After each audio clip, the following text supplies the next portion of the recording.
प्रदेश सरकार अभी तक मात्र 1 लाख लोगों को वैक्सीनेट कर पाई है। 31 लाख युवाओं को वैक्सीनेट करना है। सरकार के पास वर्तमान में मात्र 74,000 वैक्सीन है। कोरोना महामारी को रोकने में वैज्ञानिकों के अनुसार 70% जनता को वैक्सीनेट करना आवश्यक होगा, तभी इस महामारी को रोकने में कामयाबी मिलेगी। लेकिन सरकार की वर्तमान धीमी रफ्तार से अगर ये अभियान चला रहा तो आने वाले 3 सालों तक भी प्रदेश वैक्सीनेट नहीं होगा।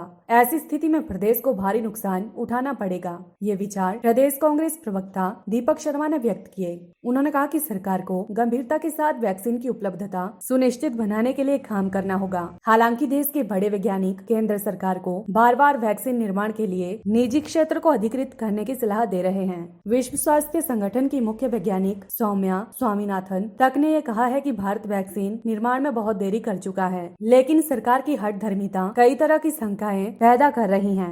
उन्होंने कहा कि हर सरकार निजी क्षेत्र को वैक्सीन निर्माण का फॉर्मूला देकर इसके निर्माण की इजाजत दे दे तो देश आगामी 6 महीने में वैक्सीनेट हो सकता है। दीपक शर्मा ने कहा कि भारत 300 करोड़ वैक्सीन सालाना बनाने की क्षमता रखता है, लेकिन सरकार क्यों इसे मात्र चंद कंपनियों तक सीमित रखना चाहती है, ये एक रहस्य है। दीपक शर्मा ने कहा कि सरकार गंभीरता दिखाए और आगामी प्राथमिकताएं तय करें। सभी दलों, वैज्ञानिकों, विशेषज्ञों, समाज सेवियों का एक ग्रुप बनाए जो सरकार द्वारा तय की गई प्राथमिकताओं को मॉनिटर करे। उन्होंने कहा कि अभी तक सरकार इस तरह के गंभीर प्रयास करने में असफल रही है। सामुदायिक भागीदारी और जिम्मेदारी का एहसास भाजपा सरकार नहीं करवा पाई। ये इस सरकार की अनुभवहीनता को दर्शाता है।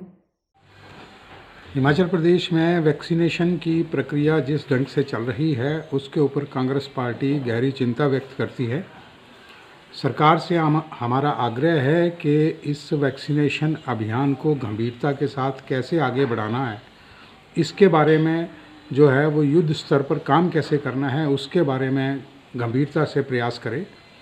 आज की स्थिति से जिस तरह से अभी तक मात्र 1 लाख लोगों को जो है वो आप वैक्सीन कर पाए हैं और हमारे 70 लाख की आबादी है। अगर हम युवाओं की ही बात करें तो 31 लाख युवा हैं और उसमें से अभी सरकार के पास वर्तमान में जैसी सूचना है कि मात्र 74,000 लोगों के लिए वैक्सीन मात्र उपलब्ध है।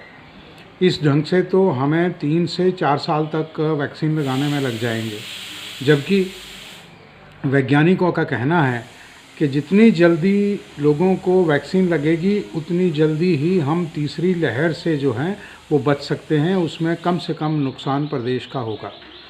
ये हमने पहले भी भुगता है। आज ज़रूरत इस बात की है कि वैक्सीनेशन की प्रक्रिया को कैसे वैक्सीनेट किया जाए, निर्माण कैसे बढ़ाया जाए। ये दुर्भाग्यपूर्ण है कि हिंदुस्तान जो है वो 300 करोड़ सालाना वैक्सीन पैदा करने की क्षमता रखता है, लेकिन सरकार क्यों मात्र चंद कंपनियों को ही इसके निर्माण की प्रक्रिया तक सीमित रखना चाहती है, इस पे बहुत सी शंकाएं पैदा हो रही हैं। सरकार से हमारा निवेदन है कि केंद्र सरकार के पास भी आप जाकर इस बारे में जो है वो दबाव बनाएं, या बाहर से कैसे हम खरीद सकते हैं उसके बारे में सोचें। किस तरह से इस चीज़ में ज़्यादा से ज़्यादा लोगों को अगले 4 महीने तक जो है सभी लोगों को कम से कम 70% लोगों को वैक्सीनेट करने का जो हमारा लक्ष्य है वो कैसे पूरा हो उसके तरफ सोचें। निसंदेह ये गंभीरता का विषय है और बहुत चिंताजनक है कि अगर इसमें हम पिछड़ गए तो आने वाले समय में जिस तरह से ये आज जो स्थिति है मौत का तांडव जैसे चल रहा है उसमें और वृद्धि होगी और इसका खमियाजा प्रदेश की जनता को भुगतना पड़ेगा। PLTV के लिए हमीरपुर से ब्यूरो रिपोर्ट।